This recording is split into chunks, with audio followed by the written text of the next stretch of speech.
You're listening to the B&H Photography Podcast. For 50 years, B&H has been the professional source for photography, video, audio, and more.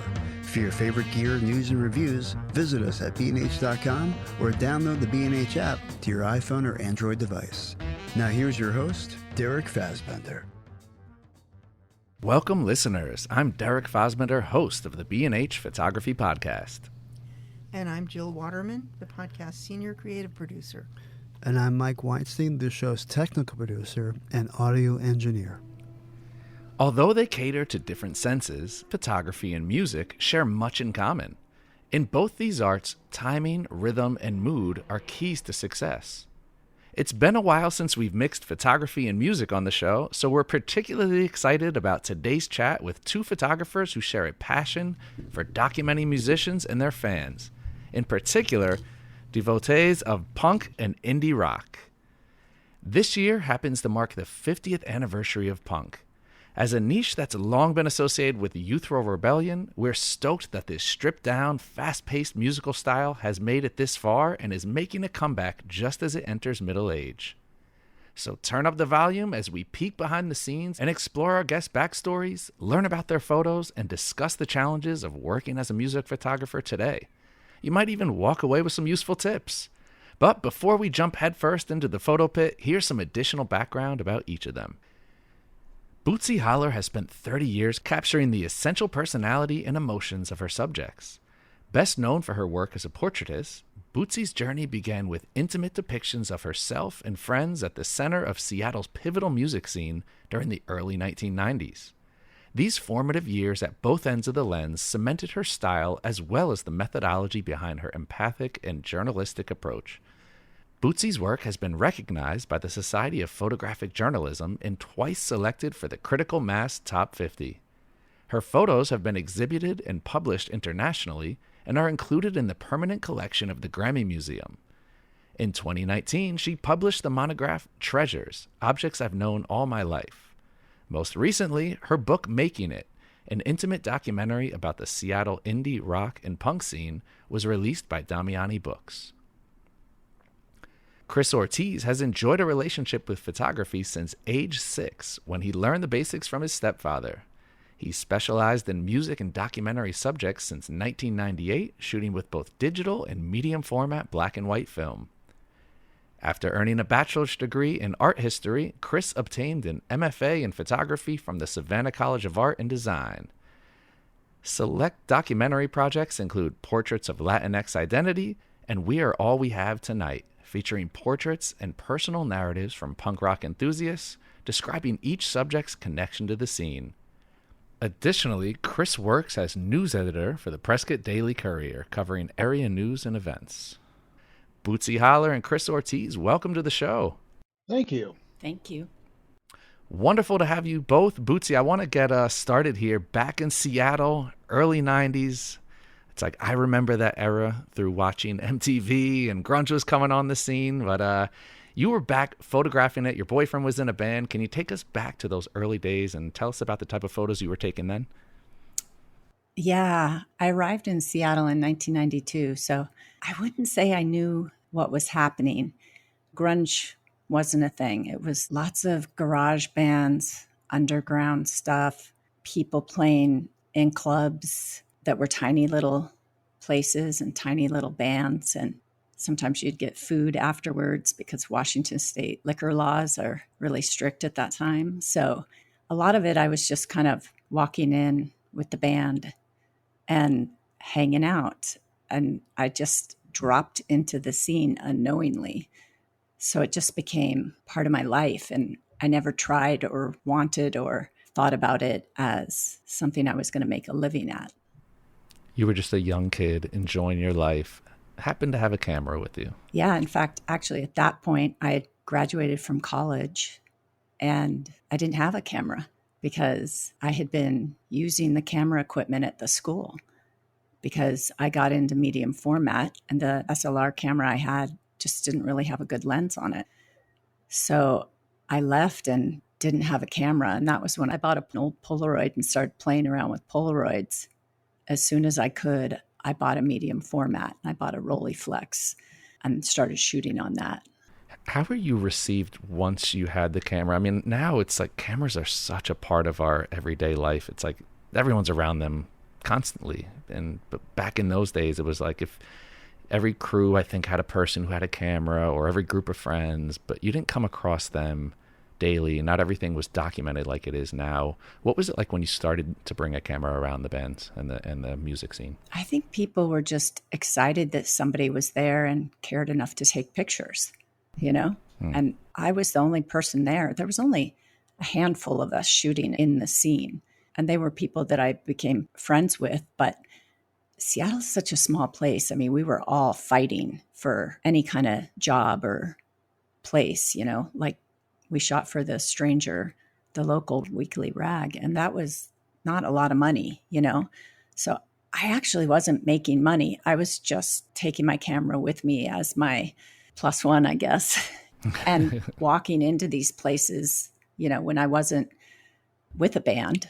I knew the bouncers, and I would just go out by myself, and they would see me and just wave me in because they knew I was shooting, even though they had no idea most of the time I wasn't even shooting for a magazine or for even anyone local or being paid to be there. I just like, oh, what do I have in the fridge? I'd pull out 1 or 2 rolls of film and I would go down there. And that's all I could afford was to like shoot some black and white and hope I could process it and print it in my own dark room and just see what I got. So it was just part of my life and how I lived, and nobody cared. They just let me in. You were just like a fixture. Yeah. At that Yeah. point. And then when you go by yourself, which I did a lot because I didn't want to have to go in early. I had a band I specifically was going to see. Sometimes they didn't start till 11 o'clock. So I wouldn't go out till 10. I would just walk in. I would shoot the band, see them because that's who I wanted to see, and then rally. And in between bands playing, you know, I was standing around talking to the bouncers. So then you get to know the bouncers because they have to work. So they're just standing there. They let me get on the stage. They would protect me. They would let me in. I was their friend. And yeah, I was part of, I guess, the fabric of just the whole scene. Mm-hmm. Do you remember the moment when you decided you wanted to do this, you wanted to freelance, or the exact moment that led you to shooting for magazines?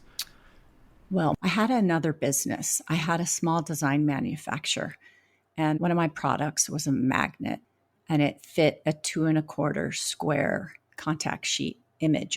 So I ran that business, which made it easy for me to freelance.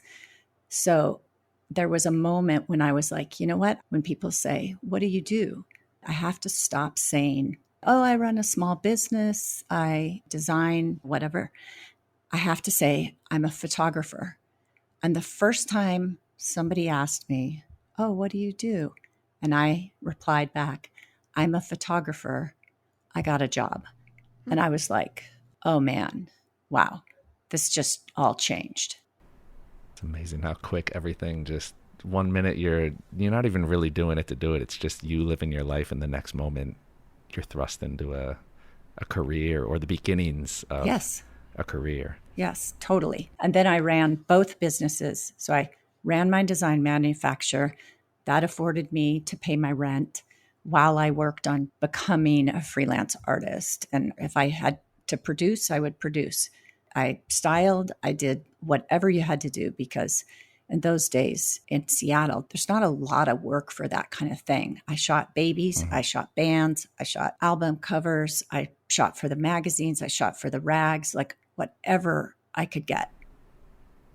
Sounds like a story a lot of us can sympathize with. You gotta make ends meet. And I think New York, although way bigger than Seattle, it's kind of the same thing. You know, you gotta get by. You have this little art thing on the side that you want to make work, and you got to find a way to make the two happen. You got to pay your bills, but you know, if you have that itch to get out there and exercise the art side of things at one point or another, you got to take a leap. Yeah, it's the jump. Once you jump, it's fine. It's just the moment right before you say, I'm going to jump. Exactly. Chris, when was the jump for you? I know you started out photographing concerts, musicians, and it's something that's evolved in your own personal work. How did you first get into the life? Well, for me, it was when I was about 6 years old. My stepfather, who's the one who introduced me to the world of photography. And from there, I kind of took it on my own. It didn't really come full circle until 1998 when I was more or less living in a punk rock commune called the Pirate House in Lawrence, Kansas. Yeah, we would have our own house parties. We would have our own shows. There would be bands traveling through that were too small or too unknown to play at a local venue. So they would play at our house. And I was fortunate enough to have a Nikon FM camera and shot 35 millimeter, mostly black and white film because it was cheaper to buy and cheaper to develop. I would photograph our house parties and document what I saw. That's really where it started for me. And then gradually started working for small online publications and little magazines, little zines from here and there. And next thing you know, it's 30 years later and able to do what I do still, thankfully, for a living. It's a beautiful thing, right? You're interested in, because I think that with music photography, most people don't start like, oh, I want to become a music photographer. And I don't really like music or these bands. I just want to do it. It's something that is born of a passion for music and a specific interest in the bands or the genres that you're photographing, right? Exactly. And for me, I'm lucky enough that my biological father, who I'm still really close with, he introduced me to so much music throughout my life where it was everything from Buddy Holly to Carlos Santana to, whatever the case is. And that's the reason why I feel like I'm very privileged today to be able to go through and work for a publication that I can go through and photograph these amazing bands that I grew up listening to, whether it is classic rock, oldies, modern rock, punk, whatever the case is, and have my mind blown away every single time I'm accepted to be able to go through and photograph, whether it's, the Foo Fighters, Carlos Santana, the Rolling Stones, or what have you. So, yeah. Now, both of you have added portraiture to the mix as far as what your work is. And concert photography, I think a lot of times we lump music photography together as it's concert, it's album covers, it's press photos, it's portraits of musicians.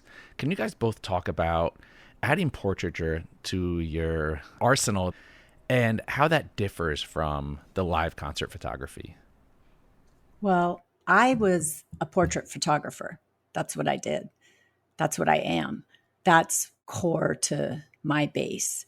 And the documentary work for me, just like Chris, I grew up with a camera, probably got it when I was 7, and I documented my whole life, all my friends, everything we did. I lived in a small town, so it was a lot of drinking and partying and just documenting high school and going skiing and all that kind of stuff. So for me, it was just like portraiture was this beautiful thing I could do where I could style and have a relationship with the person. And that was very different for me than documenting, which I felt was like just part of what I do. And Chris is probably the same way. Like, it's just, you're there, you're comfortable, everybody knows you, and you're just there and people are letting you work and do your thing. It's very different. As long as you know everybody and you're comfortable where you are, you can just get away with shooting in a documentary scene, which is the music scene. And all our small scenes, that's so much different than doing a concert, like where you're down in a pit or something. Right, Chris? Yeah, I would throw something into that too. Not only do you have to be comfortable as a photographer, but the subject also has to be comfortable with you as well. Because if you are intrusive into whatever it is that they're trying to do, whether it's getting ready for the show or after the show on a separate set outside of a concert setup, then they're not going to be comfortable at all, and they're going to be questioning why they're even setting up this shoot with you to begin with. And personally, I actually try to be more of a fly on the wall and not be known that much. I mean, I've done like the Black Keys, prime example. I was able to go through and photograph them backstage and interview them this past February. When I got up with Patrick, he didn't even know that I was there photographing. He just thought I was somebody on the staff that he hadn't met yet. And I got really good shots of him just interacting with the food host people and everything else. And he's like, "Oh, you're the one here that's supposed to be doing this." And I was like, "Yep." And so it's more of a fly on the wall aspect. And I think it was Richard Avedon who would do the light tests and be talking to people beforehand. And get them to be comfortable with him in the studio. Whoever he's photographing would be like, okay, when do we start? He's like, oh, I already got the shot. Yeah. And the person wasn't even aware of that. That's kind of how I like to go about it. Yeah, I agree with that. Like, it's all in the relationship, how you walk into the room, how you present yourself, getting to know people, and not putting the camera in their face immediately. It's just like, this is who I am, and I want to know who you are. Like, a lot of times it's just sitting with people and getting to know them as people. And then once they've accepted you, then they back off and they let you do your thing. And then once you have that relationship with them, I'm often on a pretty wide lens. Like when I would do events or parties, sometimes I'd be talking to people and then I would say, this is amazing. Stay right there. Like, there's the documenting from across the room, and there's like being a part of it and documenting. Absolutely. And I think you touched on a very important thing there. You got to treat everybody as if they are just a regular person. If you try to go through and fanboy or fangirl out when you're meeting somebody, that's going to be an instant turnoff, and they're going to be like, why are you even here to begin with? Yeah, but if you treat them just like your average Joe next door neighbor, in my experience at least, it makes them feel a lot more comfortable because you see them as a person, not some kind of pop or rock star. Oh, for sure. What do you guys enjoy more? I mean, there is this documentary aspect, this BTS, this backstage where you're kind of just, like Chris said, a fly on the wall, and you're doing what photographers do. They blend in, they capture moments. And then you have this intentional side, the portraiture side, where it is an intentional vision that you're going for. You're working towards a particular means to an end. Is there one that you guys prefer versus the other? For me, it's one and the same almost. I mean, the last artist I was able to go through and photograph backstage was Kansas City blues artist Samantha Fish. She was playing down in Phoenix's Celebrity Theater about 2 weeks ago. And her tour manager was like, what exactly were you doing? I was like, let me tell it to you this way. It's not a Vogue or an Elle photo shoot. Think about the behind the scenes that Jim Marshall got with the Doors. So that's kind of how I approach both behind the scenes and in the photo pit. I don't want to be seen. I don't want to be known that I'm there. I just want to go through, take my photos, and exit out of the room and say, okay, we got it. Let's go. Yeah. Now, Bootsy, I don't even know if you know this. Chris is a longtime super fan of the podcast. Chris, I wanted to call it out because, we've heard from John, Alan, Jason, that you keep in touch with these guys. And one of the great things about a podcast in general, particularly this podcast, is we have a lot of really, really talented and accomplished artists come through here. And it is a great way for people to learn, and for people who are interested in a particular type of photography to hear from the best about how they did it and kind of get an inside track into the way they approach the industry and their thought process. So all that in mind, I want to know, is there anything that you have heard through this podcast that has influenced your approach to either concert or music photography in general? Yeah. Like you said, I've listened to almost every single episode over the past 10 years, which is just crazy to think about. But, going through and listening to Mick Rock when he was on, or going through the Jim Marshall estate, or the couple of times that Lynn Goldsmith was on. And like the last time, I believe I was actually sitting in the parking lot waiting to go in for the Rolling Stones, photographing, then listening to Lynn talk about the copyright issues that she was experiencing at the time, and being introduced to some photographers that I might have never experienced or known about through my own research and everything else. I remember this one episode where Alan was talking about the different paper types at one of your guys' events that he was interviewing. I don't even remember who it was, but they were talking about different photographic papers that you can send through your printer. I was like, oh, I would love to go through and try one of those, and ordered a sample bundle from somebody, and ended up really liking one of the papers and have used that in a couple of exhibitions of mine. And without the podcast, some of these people, some of these ideas, some of these products I would have never even been privy to or known about. And it's not just the music side or the product side. I mean, there's also like when you guys interviewed Ruddy Roy, who I consider a friend of mine. I interviewed him for my MFA thesis, and we've kept in touch over the past several years. And it's great to hear him on there and other things that have been discussed on the podcast. And so it's really, really nice to be able to go through and especially with the archive that you guys have. And I might forget something. It's like, oh, let me go through and listen to this again and be able to pull that back up.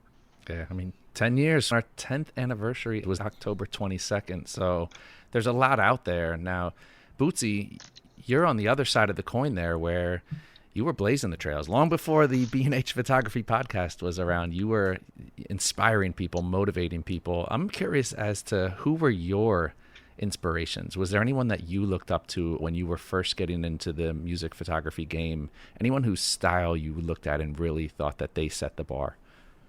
No, I wasn't looking at anybody. I definitely did at some point start paying attention to that, but I grew up looking at fashion magazines and people like Helmut Newton.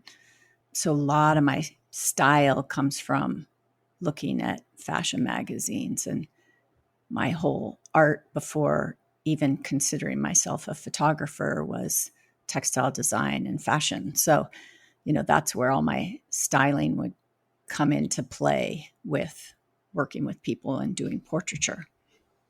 And it's also very apparent in seeing how you've put together this latest volume. I mean, I was saying it to Jill and Mike before we went live today. You're an artist through and through, and I love that it's like you eat, sleep, breathe it. You can tell that it's not just photography for you. It's deeper than that. You're a complete, when I say the word artist, I mean every ounce of it when referring to you. Yes, and sadly that means that I'm not very motivated by money. I think that's a great thing. I mean, those are the best artists. Yeah, I think when you are a true artist, you're not driven by it. For me, there was always a separation between my art and my work.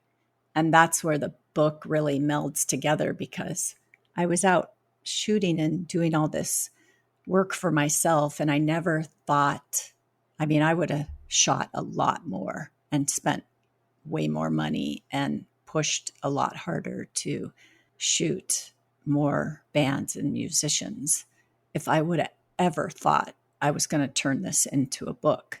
As a fine artist now, I do work with beautiful paper, and I love creating sculptural pieces, and I'm very interdisciplinary artist. So for me, going back to this work, this archive, and being like, wow, that was 15 years of shooting in one place, one type of thing, one mindset. Like, even though I wasn't trying to create a body of work, it was all there. And I was like, this stuff can't just live in these binders and or on hard drives.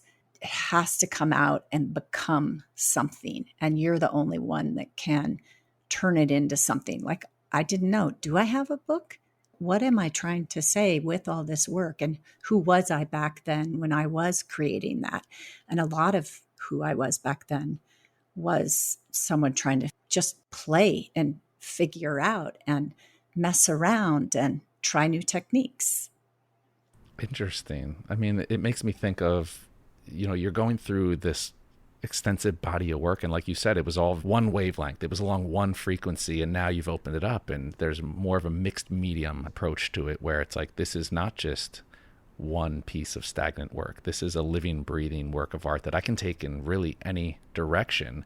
How did you dance that line between your perspective back then when you were creating it and now as a more experienced artist? As we grow with age and we experience more in life and our artistry grows, we become a different person. We become a different artist. Can you talk a little bit about that process and putting this volume together, in kind of juggling the Bootsy of when you created that work and the Bootsy now putting together the volume? My biggest thought for the book was, I want to put work in there that I think is cool, fun, interesting, but I know I also have to have some famous people, right? Because that's what a lot of people want, to sell something. So Making it is about everybody trying to make it. And some of us make it and some of us don't. So I accepted the people that didn't make it, and that is okay. I still thought, this is a beautiful photograph, or this was a cool thing I did. And I don't care that that band didn't become anything, because this is a photography book and it's about technique and style. And it just happens to be based around this whole time. So it was really about, what images do I think are cool? What images talk about the history? What images are beautiful? How do I ride the line between DIY punk rock and making a beautiful book? I was like, I want this to be beautiful, but I also want it to have a little edge to it. And how can I ride that line? And so that was really where I was driving myself. For both of you, I have a question. I think for at least every American and maybe every modern person, there's a time in their life, there's a moment when they sort of get music, when they finally understand it. Like beforehand, you're listening to the songs that your parents are playing. For me, at least, there was a very distinct afternoon listening to Jimi Hendrix, where I was like, I was pulled into music in a way that I hadn't been previously. Is there a specific moment for each of you where you can recall that happening, where music moved you in a way that it hadn't before then? For me, it's always been that way. I don't think that there was a moment in my life where it hasn't. I mean, growing up in a household where the earliest memories I have of music goes back to Bing Crosby's White Christmas album that we would play when decorating the Christmas tree when I was growing up, or my dad with Doobie Brothers 8-track playing. For me, music has always been a part of my life. So I think it was an early age, if I would have to put a moment on it, Right. where it finally all came to that one fruition togetherness, and like, oh, dang, okay, this is what music is. This is what music means to me. And I mean, I don't think I could put an actual pinpoint finger on it. Right. Bootsy? Yeah, I would say my mom played that Christmas album in our house. It's addictive. Yeah. And my mom was the one with the record player, and she didn't have a lot of music, but, it was like Lena Horne and things like that. But for me, I had an older sister. She was 3 years older than me. And then she had all these older boyfriends. So the first tape my sister and I bought was AC/DC Back in Black. There you go. And Yes. that lives inside my body. Yeah. And there's nothing I know deeper and emotionally than that album. And that was for me, a moment of being like, this changes who I am and I feel it. And this is how music really can affect you. That was probably a massive key moment. But the second time would really be when I did come down to Seattle.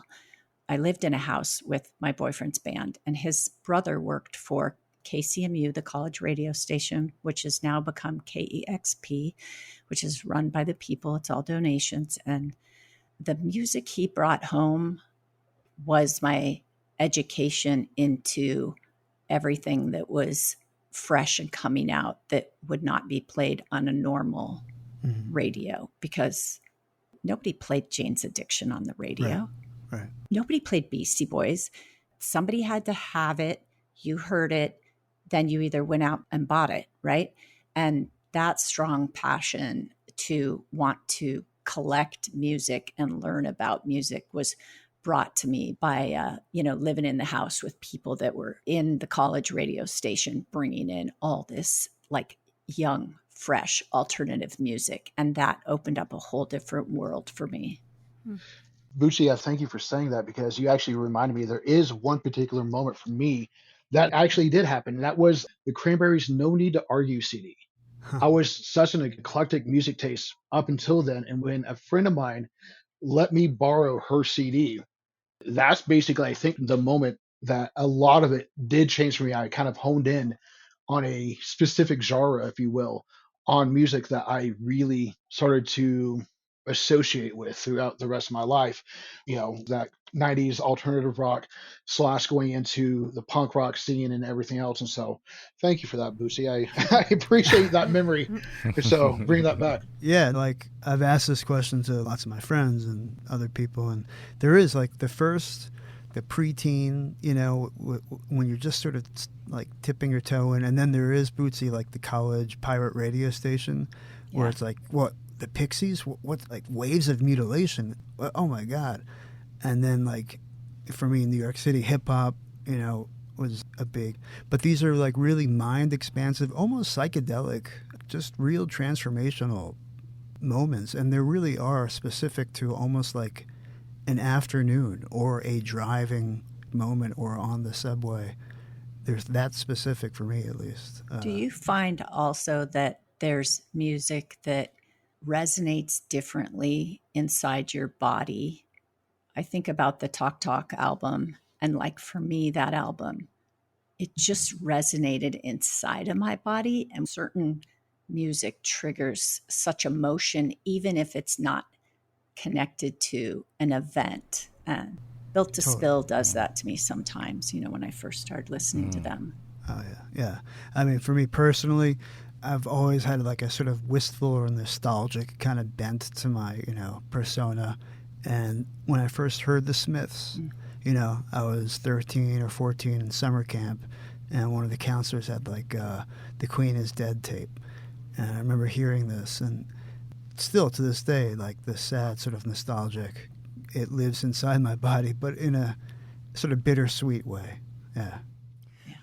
What about taking this idea of those inner feelings and connecting it to photography and the art of being there, photographing a performance? Is there a specific memory you have of when it really clicked and you were like, oh, yeah, I'm getting this picture? And in terms of it all being about timing and rhythm and matching the rhythm of the music to the rhythm of your camera shutter. And when inside, even before you've seen the image, that, oh, yeah, I think I got it.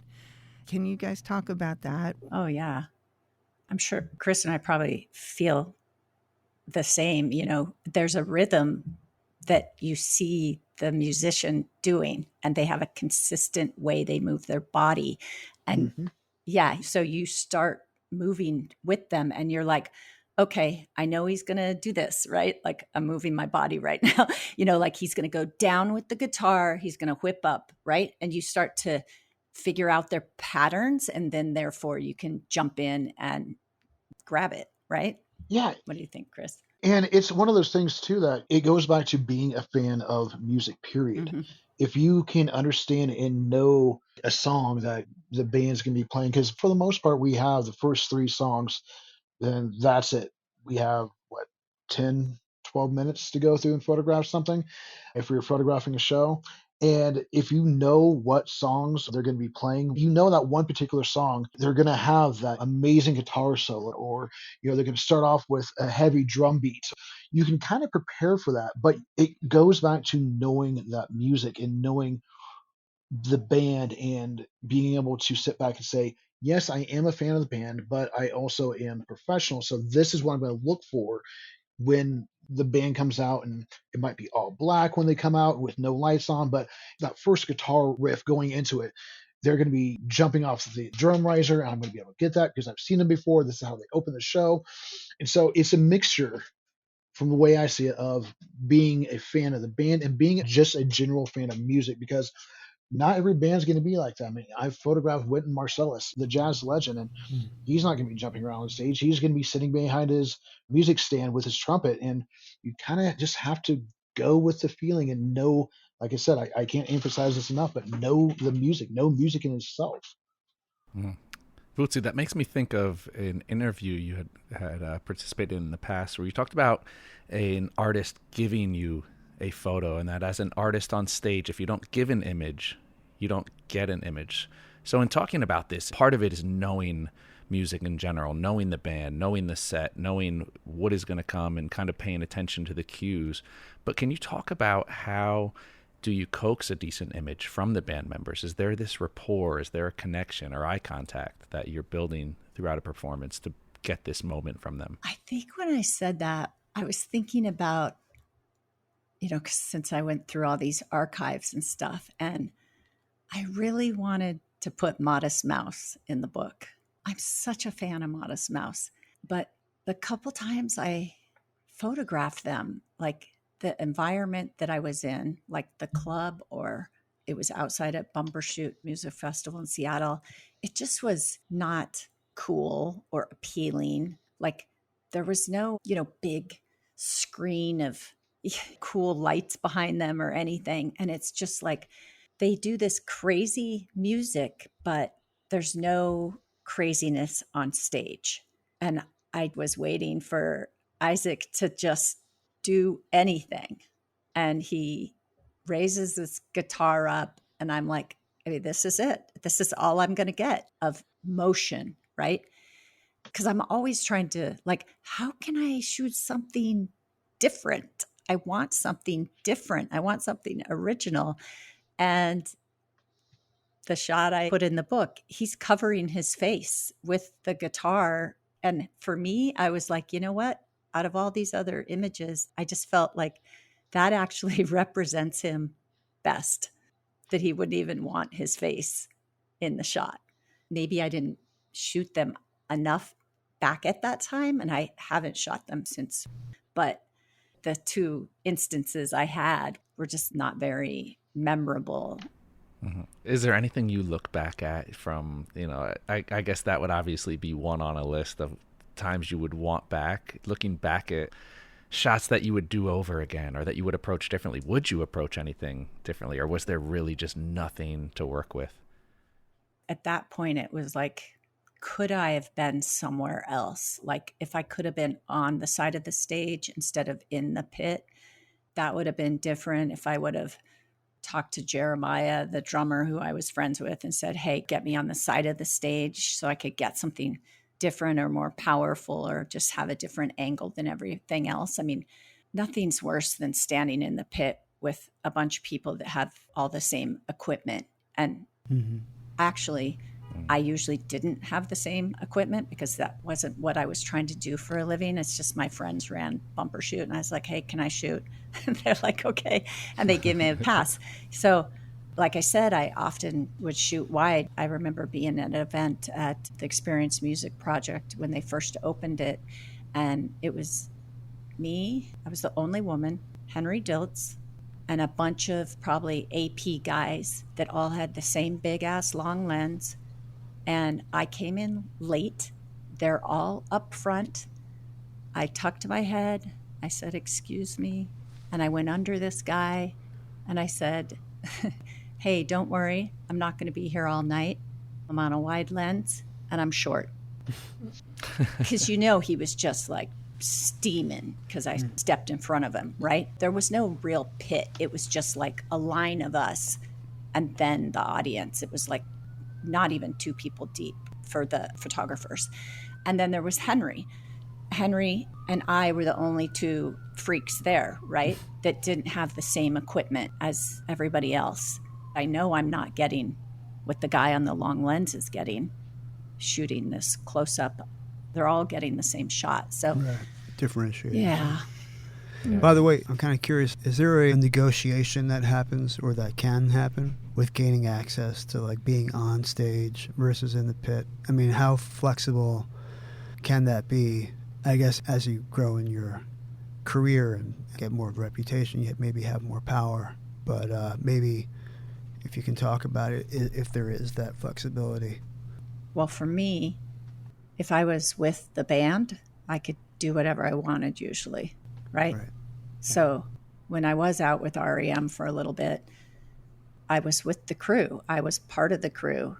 So I was standing on the side of the stage and only went down into the pit if I was like, I shot from the side of the stage a lot, and it's just not getting anything because Michael is out front always towards the audience. So, maybe I do need to be in the pit to get something tonight.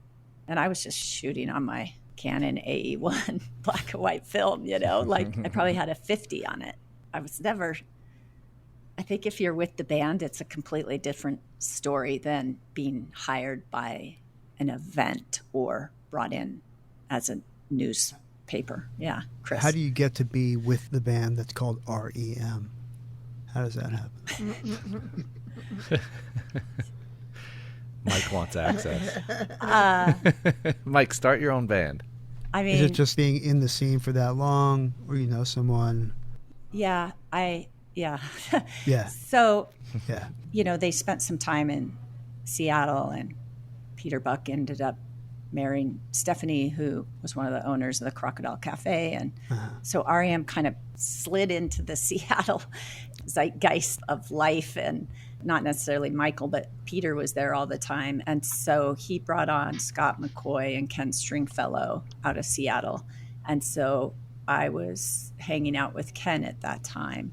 He's like, do you want to come over for 2 weeks on the European tour? So I did. So I knew all the managers and everybody running everything, and they knew I shot, and they said it was okay for me to shoot. And so they gave me a pass. So yeah, it's like I said, I never really tried to do it. I guess it's just how the world works. Like as an artist, even, you want to shoot and do what is right in front of you, what comes to you, what's easy, right? Don't go try to do music documentary stuff if you have no access, if you don't know anybody, if it's not part of what you love. Just like Chris was saying, like if you don't love it, you would never get in. Like you have to already be inside something to just start documenting. What year is that, by the way? 1999. Mm-hmm. Yeah. Damn. Yeah.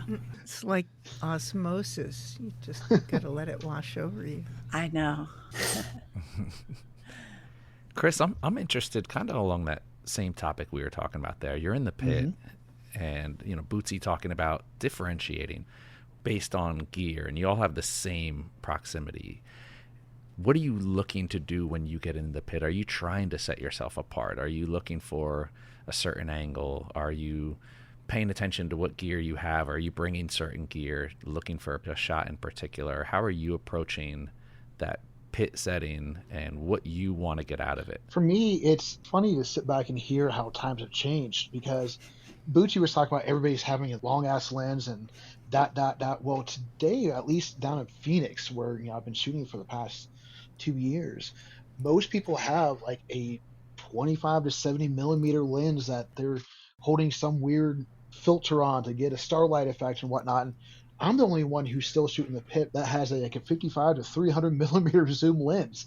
So I will use that, and I love that lens to death. I mean, it is only a 4.8 Nikkor lens, and so it's not the best for indoor shooting, but I make it work. And the thing that a lot of people, at least in Kansas City and in St. Louis and in Phoenix, where I've mostly shot a lot of my stuff at, they stand right in the middle of the pit, right where the lead singer is. And so they're getting a lot of the same images, like what Bootsy said.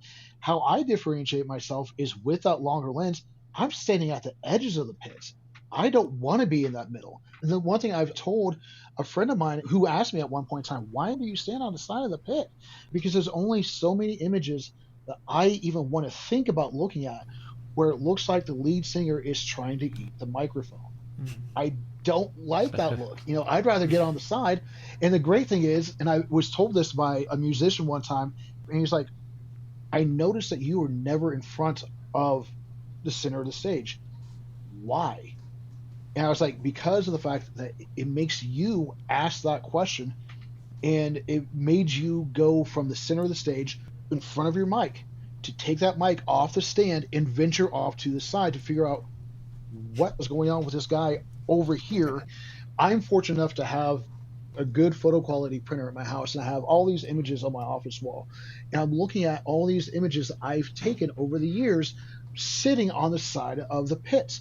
Everything from Newfound Glory's guitarist making faces at me to Lawrence going from Styx, coming over and doing a kick in front of my face, or Roger Daltrey going through and swinging his microphone. When I was in St. Louis, and I was the only one he did that to because I was standing on the side of the pit. But it makes those people wonder, what is going on? Why are you not with the group? Why are you not with the flock of people that's here just for that? And also, it allows for the other members of the band to get their highlights on, because you think about like the Foo Fighters, everybody wants to get David Grohl. That's the iconic shot. But if you are able to go off to the side and get somebody else like Pat, go for it, because Pat will live it up for the camera. I mean, he's a little bit on the shyer side from what I've been able to photograph, but really, if he's in that mood, he'll give it to you. And that is where some of the best shots personally I've got is from that side of the stage. And so it is a little bit of a difference between what Bootsy was saying and what I've seen down here is, it's no longer that long lens. Everybody wants to try to get right up in the center to get that photo of the lead singer, and it's the same shot over and over again. So yeah, I go to the sides, and eventually whoever is the lead singer or the main person in the band will go over to the side and, what are you doing? Whether it's the right or left side, and I will change whatever side I'm on. Does not matter what's going on, who's playing, but I'll go from the right side to the left side, and eventually the person who's on stage will come over and say with their eyes, what are you doing over here? Why aren't you with everybody else? Chris, that's the perfect thing. They come over and they give you a photo. Exactly. And now you're away from the pack, and like you said, they want to look, hey, there's a guy over here. I'm going to go give him something. It's that. And then I think also, like, I didn't have a lot of money. I didn't have a lot of lenses. Right. So you get really, really comfortable with certain equipment and lenses, and they become your style. They become how you are. And when you don't have every lens in your bag, or 3 cameras with all different lenses on them, you really push that specific lens to work for you. Just like Chris was saying, like, it doesn't open up a lot, but I make it work for me. Well, and the great thing is, too, I was a college professor for about 2 years, and my students would go through and ask me, why don't you upgrade your equipment? Why don't you have 3 cameras when you're photographing, like Bootsy was just saying? I was like, because if you can go through and learn your camera and what your camera can and cannot do, then when you have to make an adjustment on the fly, you can do it like that and not have to worry about taking your eye away from the viewfinder and doing everything else and possibly missing that shot. If you can make your changes on the fly because you know your equipment inside out, that's going to make you so much better as a photographer and make your workflow so much easier as a photographer. Well, we'll dive more into the shooting logistics and access to bands, but before we go down that rabbit hole, we're going to take a short break, so stand up, stretch, shake it out. If you're already standing, have a seat, relax, and when we come back, we'll continue our discussion about music and concert photography with Bootsy Holler and Chris Ortiz. We hope you're enjoying this edition of the B&H Photography Podcast. The best way to support the show is by subscribing on Apple Podcasts, Spotify, or wherever you get your podcasts. For links to gear and more information on today's guests, check out the show notes on your podcast app or visit our homepage on the B&H Explorer website and join our B&H Photography Podcast Facebook group. And now, back to the show. And we are back with Bootsy Holler and Chris Ortiz. Now, before the break, we were talking about what is different now than it was then. And, this topic of access came up. Now, Chris, I want to kick it over to you. What is access like now? I know, Bootsy, you talked about going in as part of the band. You're a friend. I'm guessing that doesn't fly for you, Chris, now. Well, it does and it doesn't. Bootsy was talking about how she had the side access because she was part of the band. Now, there's issues with that as far as being a journalist is concerned, because most of the time, we don't get that access. We have the first 3 from the photo pit, no flash, and that's about it. And then we're kicked out. Every once in a while, though, And this is what I found out. All you have to do is ask. Because sometimes, yeah, you will get that side access. I'm looking at one of the photos right now on the wall, and it's of the electronic DJ Girl Talk. And I remember this was in Kansas City, and thought, what the heck? I'm going to go through, and some of the best photos I've seen of Girl Talk and other DJs is up on stage. So I asked, and it was probably a 20-minute turnaround. They're like, you're with a publication, you're not with the house. Sure, why not? So I got to shoot his whole entire set right there at his DJ booth. And, on the other side, it is becoming friends with the band. I'm friends with the Casualties, really good friends of mine. And whenever they've played in Kansas City, I've had that access to the side of the stage or behind Mager's drum kit. But that's a very big rarity, especially when you're in a bigger city like Phoenix, because everybody and their dog wants to go through and photograph a show. And we're talking about the fifth largest city in the United States. We have our own share of countless photographers who are vying for a photo pass through either a concert portal or emailing the PR agents or whatever the case is. It's incredibly hard to go through and get that photo pass, that media pass. I'm lucky enough to have worked in the industry for as long as I have, so a lot of PR agents know me, a lot of the bands know me, and they know my style of photography, so I don't get turned down for a lot of the shows that I actually want to go through and photograph. But the thing is, yeah, there's a lot of time that you have to go through and wait. You have to go through and apply. And chances are, especially when you're starting off, you don't get that access. You might have to sneak a little Sony point and shoot in and shoot from the crowd. But first three and done, you have to go through and apply. And if you don't follow those rules, you can get blacklisted from shooting a concert or shooting an event very quickly. I know somebody who, when Ringo Starr came up to Prescott Valley and played, somebody did not follow the rules. I've been told this story. This is about a month before I moved down here, and they actually ran from security and went up to the balconies and started shooting from up there after the first three songs. And yeah, they were blacklisted. And so you have to follow the rules. And if you don't, you're SOL.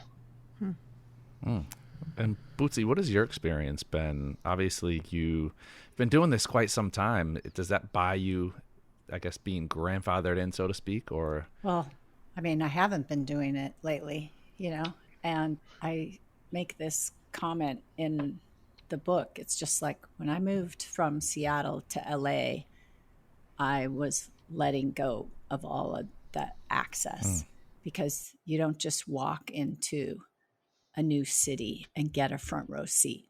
It was years and years of building up your rapport with people, like Chris said, and they know him, they know his work. He's cool. Like, it's all of that. So I didn't come down to LA and try to get into the scene. I worked on my fine art is really what I did. Yeah. But I did go to my cousin's son was playing a show at one of the little clubs here. And I said, oh, do you want me to shoot? You have to pay $100 if you're a photographer and you want to come in to a small club and shoot. And I was like, wow, really? That's how it is now? Yeah. You didn't hit him with the, do you know who I am? I said, whatever, okay. I just brought my phone in and I made a bunch of little videos for them and gave them that and just. It's become such a big thing now. I mean, the younger generation especially, whereas we were talking about earlier, just, hey, it's going out, photographing your friends and the culture and the scene that you love. And now you see younger generation kids getting into photography. Like, I want to be a concert photographer. I want to be a music photographer, where that's the goal. That's the destination that they're headed to. I mean, are you guys seeing, or particularly you, Chris, because you're more in that scene now, as Bootsy just referred to, are you seeing it just become overwhelmed and kind of changing the concert photography game? Absolutely. I am a member of several different Facebook groups on concert photography, and it never ceases to amaze me in how many people are starting up a new online publication in photographing and trying to get into these big shows when they're just starting off and not trying to start where Bootsy and I did at the smaller clubs, the house parties, the dive bars, and working their way up, learning the craft before they actually jump in head first to the deep end. And some people will go through and, have their cell phones. And if you look at any type of like Live Nation contract or AEG contract or even just an individual band's contract, most of the time it will say no cell phones, no tablets, professional grade cameras with detachable lenses, dot, dot, dot. And while those may vary from case to case on what a professional camera might be, I mean, you might be looking at like a mirrorless Nikon camera, or sometimes, and I have seen this recently, somebody's still shooting with a D70 in the pit, which I'm like, ouch. Yeah, that was interesting. Okay, but they have detachable lenses. You can go through and shoot. And it's one of those things where they are very particular about what type of camera that you can get into the photo pit. I sometimes still take my Kowa 6 medium format camera, it's known as the poor man's Hasselblad, with a 120 film into the pit. And sometimes we'll try to shoot with that. And I've been stopped every once in a while. I have my Nikon with me and I have the medium format. People are like, what's this other thing that's in here? It's like, that's not an actual camera. It's like, yes, it is. It's film camera. It's medium format. And please don't open up the back because you're going to ruin this whole entire 12 shots that I have. And I don't have another roll with me because I don't want to change it out. But yeah, it is interesting to sit back and see. So that's confusing to me. What's the motivation on Live Nation's part for prioritizing or requiring? Why do they care? I can't speak to them. I don't know why they want certain things and why they don't. It's strange. It is strange because, like, I think we can all attest to the fact that when we go through and look at a modern day cell phone, I have a Google Pixel cell phone, and that sure as hell takes better photos than a D70 or even a D300. So why? I'm not sure. I think it's just more of a professionalism type of deal. I'm not 100% sure though. But my question is, what kind of restrictions are they putting in those contracts on rights? Can you use the pictures for commercial purposes, or is it just related to the assignment that you're there for and you have access for, or is that spelled out? Today, there's a lot of different clauses in contracts, and when they're really restrictive, and there's several of us out there that will abide by this, but there's certain artists out there that I'm not going to name names, that as soon as you push that shutter release, they own the photo. And I refuse to do those shows, or I refuse to do those contracts, especially if I'm shooting for the paper, somebody that is going to be using these images for documentary purposes to go into our publication. It's like, and I always tell them, and this is the honest to God truth, we cannot use a photo that we do not own the rights to. Right. Especially when it's something like that. And if they are trying to go through and claim those rights, then I'm sorry, we will pass on this show and do something else. But for the most part, a lot of the bands don't have that in their contract. They will say, okay, no printing of t-shirts or something like that. But if you do like a limited press of like an 8x10 of, let's just say, for example, Alice Cooper, since he lives down in Phoenix, limited edition, numbered, signed, that's not commercialism, and that's not selling it for commercial purpose. That's an artistic purpose, and that's where the line is drawn. And a lot of the artists understand that, and if you're lucky enough to be able to go through and have exhibitions of your work, they're fine with it. They actually, from what I've been told by certain artists, they actually applaud that because of the fact you're carrying on the tradition of art that they are starting off with and continuing that into your own practice. Did you run into any of that, Bootsy, when putting together your book? Was there any snags or legal hang-ups regarding permissions or just even etiquette? Well, thankfully, I have really good relationships with everybody that I've photographed. I mean, obviously, some of the bigger people, I can't get a hold of them, or their management doesn't care. They're not going to get back to me. But I do live next door to a manager of massive bands. And so I did talk to him a lot about stuff. And once you're on stage and you're a public figure and we're documenting them, you've kind of given up a lot of your rights, And so that was part of what I was learning and figuring out, because obviously I never had a live band sign anything. The only time I had people sign stuff was when I was doing portraiture. And some of it, when the lawyers went through the book, it's like if I didn't mention certain things, I could get away with stuff. Like if I didn't say, oh, I shot this for such and such magazine, which I was shooting for free, then it was different. But most of the time, if it was a portrait, they wanted it signed. And thankfully, a lot of the bigger musicians like Moby or whatever, I sent something to his management just saying, hey, FYI, I'm doing this book and this image is going to be out there. And it was like, I know they probably will never get back to me, but that's okay. It was just like etiquette, being polite and just saying, hey, this is going on and I'm having this art show in London at like a gallery and it's going to be used. So thankfully, I did have a signed piece of paper from him because I was working for the radio station, when I shot all this stuff backstage. It was interesting what stuff they considered okay and what stuff they didn't. And I just was like, I'm not asking any questions. I'll just get this for him in however way I can do it. And I don't know why they didn't ask about that image, but I'm not going to ask them why. Was there any images that it was like all right, I haven't heard from them, I really want to use it, but I guess you guys know this as better than anyone. There's certain artists where a reputation might precede them. There's artists that are known to be very difficult, or artists that are very legally heavy-handed in certain circumstances. Was there any situations like that where you were like, you know what, I love this image, but I can't get a response, it's better to stay away from it?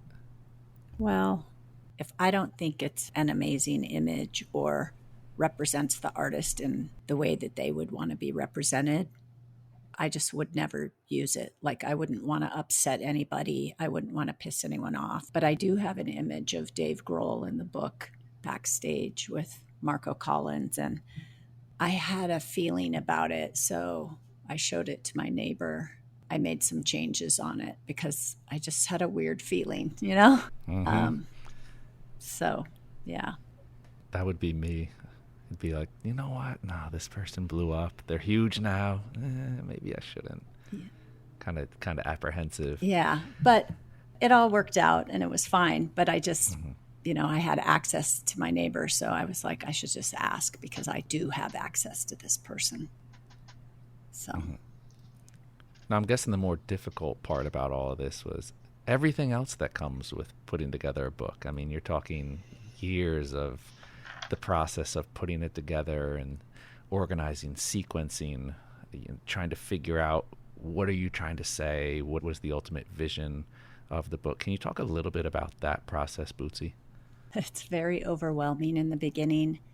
And there was many times where I thought I was going to start laying out the book where I was like, I'm just not ready. Like I just still too much stuff and I don't want to bring in someone else to help me until I really, really know where I'm going. My biggest thing was I have to tell my own story because that's the story I can tell. And so I have to weave me into this book. Otherwise, what's it about? Like the only story you can tell is your own. So I knew I had to weave myself through the book and my experience in living and being in that scene, because that just felt like a really important part of who I am. And I wanted the book to be a little bit of a Dear Seattle love story for being there for me. And then also just like, I want to be able to give memories to people. And then I also want to be able to hope that maybe some younger people are able to resonate with it and be able to read the stuff about trying to be an artist and what it takes to be an artist and how to work with people and like playing, messing around, making mistakes, like thinking bigger picture. Like, I think there's just a lot of stuff I wanted to lay in there to help teach people if they actually take the time to read the book. So that was part of it. But yeah, it was daunting. It took me 9 years from when I first was like, okay, I got to go through these contact sheets and negatives and just do some little scans so I can print stuff so I can like look at it a little bit bigger. And then in the end, it's like things changed so much. I was digitally shooting all the negatives that were going to be blown up in the show. Wow. And how much did you take upon yourself? How much was outsourced? How much of an imprint did you have on it? You talked about something, earlier, especially your art, you do it for you. When you're putting together a book, when you're working with a publisher, there's other voices that are getting involved in the process. How much did you have ownership over? Everything. Really? It's just like, I put out something that was so mine, so complicated, so inside, that there just wasn't a person that could stand next to me and say, that image, no, or I don't like that, or that's not really that cool of an image, or whatever it might be, because I know the history. I know why I put that image in there. I know how it bounces with the next image, and I had to sequence and make the flow myself. Even though I hired this guy, his name's Caleb Kane, and he works with book companies, and now he just designs. And I said, listen, I need you to work with me. Like, I need you to keep me on task. I just needed a partner to brainstorm with. I needed someone to be like, okay, now I have all this. How are we going to make it make sense? And I have this flow, and now what should we do with it? And so he helped me with a lot of big picture stuff, like how we broke it down. And then once we kind of had an idea of how to break the images into sections, like it's black and white, all Northwest in the front. Then it's all color mix of bands from anywhere. And then it's all black and white bands that are not Northwest at the end. That helped me then separate the sections. And then my other thing was like, how can I break the rules now? Like, you give yourself rules, and then how do you break them? So in the middle of a black and white section, there's color, right?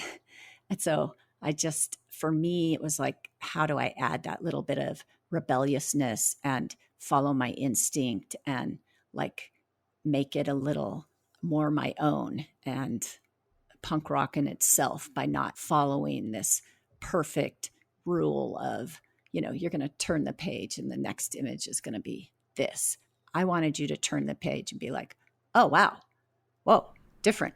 Like, so whatever it was, either how it was laid out or not. I didn't want to turn the page and have it feel the same every time. I wanted you to feel like you were on a roller coaster going up and down and moving through things. And then if you decide to read it, that's a whole separate experience. Mm-hmm. And how did the deal come about with Damiani? How did you learn about them, or was it them that learned about you? Actually, Caleb. I had a couple connections, but I didn't know Damiani. I knew some people at Care Verlag, and I would do these photo events that places will put on where it's like speed dating with galleries, publishers, and things like that. So I did take it out to a few of those where I was like, okay, I'll just meet with book people and I'll show them what I have. And so that was my access to getting to these people. It was through the art world. And then once I brought Caleb on and we had the book kind of in a decent place, he's like, I'm going to show it to Damiani. I think they're going to respond to it. And so then I had Care Verlag and Damiani interested, and I had to make a decision of who I was going to go with. Chris, you taking notes over there? Oh, trust me, I definitely am. Thank you so much. This is a class for me, so appreciate that. Especially the one thing that has yet to be mentioned in any of this on both angles from Bootsy and mine It's important for the photographers out there, if you're trying to do this, to own the rights to their own images, period. Because none of this could be possible if you don't own the rights to your own images. Signing them away, at least in my mind, it does not matter. It's a big no-no. I own all the rights to my images, even working for a paper. I've never signed away those rights. Yeah, and I think also, like, everybody needs to understand how you charge and not give stuff away, because if one person's giving stuff away all the time, then you're undermining the whole industry. Absolutely. So that's something that happens too. Yeah, I only ever once did a fully private job where I had to sell out all the images from a private event, you know. Interesting. Well, we got a lot of great stories, a lot of great information. I want to have a little fun before we wrap this thing up here. Who's on the bucket list? If there were one person that you could photograph in the industry, who is the unicorn artist to photograph? What do you think, Chris? Bootsy, I'll let you go with this one. I mean, you have a time machine. Oh, have a time machine. Oh, yeah, my God. yeah, you have a Don't time do machine. that. Don't Or Mike, are we going dead or alive? Dead or alive? I mean, yeah, it's either or. All right, I mean, this is a fully hypothetical banger question. We just want the best. Well, my biggest regret was always that I didn't get a photograph pavement. So that's really my, there's some bands like that were like big indie bands. But like for me, it was like, well, if I don't have access or I don't have the money to pay to go to the event, then I don't go and I don't see them and I don't shoot. Interesting. And Chris? Oh, jeez. It's always the toughest question. It really is. Honestly, for me, it would probably boil down to what access I could get. That's the big thing that separates, I think, what Bootsy's been able to do and what I've been able to do is that she's had better access, with being friends with the band and everything else and be able to have that backstage access versus me just being in the photo pit. But if, everything was brushed aside, honestly, and this goes back to my youth growing up in a punk rock collective and everything else. And it's funny because I'm even wearing their shirt today as we're talking about this in the 50 years of anniversary of punk. I'd love to go on tour with Rancid. Honestly, I mean, they're one of my all-time favorite bands, and to be able to go through and photograph Tim, Lars, and everybody else and just, get the behind the scenes, get the warm-ups, and just one tour, even if it's just like a week long, would be absolutely insane. I've photographed them a small handful of times, but I think that would be probably at least the top 3 bands I would go through and say yes every single time. All right, respect on that. I think you also have to remember, you never know who's going to become something. There you go. Right. Especially in the beginning. Like, I was friends with Reggie Watts, and he had a band, and who knew Reggie was going to end up, on the James Corden show doing all his stand-up, and, you just don't know. At that time, he was just a cool friend that played in a band in Seattle. Like, you just don't know where people are going to end up. Same with, like, Beth Ditto from The Gossip. Like, who knew she was going to be fashion icon / acting? Like, there's just no way to see that stuff hitting. And I think that's what's so beautiful about photographing people before they make it is obviously everybody wants a piece of the pie when someone makes it, but that work created when neither you nor the artist is there or knows that they're going to be there. I think there's just something so beautiful, raw, and pure about that. That is the purity of making the art or wanting to shoot and the passion to shoot, right? Definitely. It's about, like, this is a cool person. They're doing a cool thing. I want to document it because I like them. Wonderful. Well, this has been a perfect intersection of, people who are out there doing it. A mix of our fandom coming in here. And Chris, this is like a full circle. It's like we know we have the talent out there on the airwaves listening, but it's cool to see people who are fans of the podcast out there doing it for real. And artists like Bootsy who are setting the tone for the rest of us out there, and really taking these iconic photos that inspire and motivate the next generation of photographers. So I want to thank you both and kick it to you. Bootsy, we'll start with you. I know we have the book making it out. Is there any other upcoming projects, events, exhibitions, anything you have going on? Well, I'm going to Paris Photo with Damiani, so that's going to be a big deal to be there. That's just a massive photo event. And I have also a small group show that I'm in Paris at the same time, where I'll be showing some of the work. And then I have, in 2026, I have a whole separate body of work that's going to be in Blue Sky Gallery in Portland, Oregon. So as soon as this book's done, I have to finish building my contaminated series for a fine art show. So that's kind of what I'm working on after the book. Awesome. And where can we keep updated on your adventures? Website, Instagram? Yeah, I mean, both Instagram and my website have everything. It's just at Bootsy Holler. I don't really have to compete with anybody else's name. Yeah, it's just me and Bootsy Collins out there. There you go. I love it. You could just be like, Google me. Yeah. Google me, and that's it. Yeah. What about you, Chris? What do you have coming up, and where can we find more of your work? First and foremost, I wish I was like Bootsy. There's probably 8 million Chris Ortizes out there, and it's horrible to go through and try to Google my name. So you can find everything off my website at chris-ortiz.com. That's the best way to go through. It has my links to Instagram, which I try to post regularly on. But as far as like what's coming up, I actually just finished an exhibition of the music photography, which was fantastic. I'm working on a couple of exhibitions for next year. Nothing for the rest of this year, kind of going a little bit dormant and working on new images because since moved down here, been a little bit lacking in the photography aspect as far as the concerts are concerned. But 2026 is looking pretty positive. I don't want to give away too much right now just because it's still in the works, but definitely go onto the website and you'll see what's going on. Yes, and the right website. Yes, the right website. Don't go to random Chris Ortiz website. You will not be. There is like a Cuban basketball player that is like in some German league that's like, and he came up the first time. I was like, that's not me. I'm not like 6'8". What the heck? Okay. I wish I was. And he was kind of like the old CeeLo. Wish I was a little bit taller.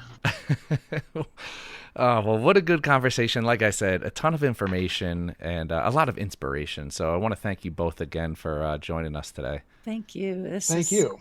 Been so amazing and fun and just fun. Oh, yes.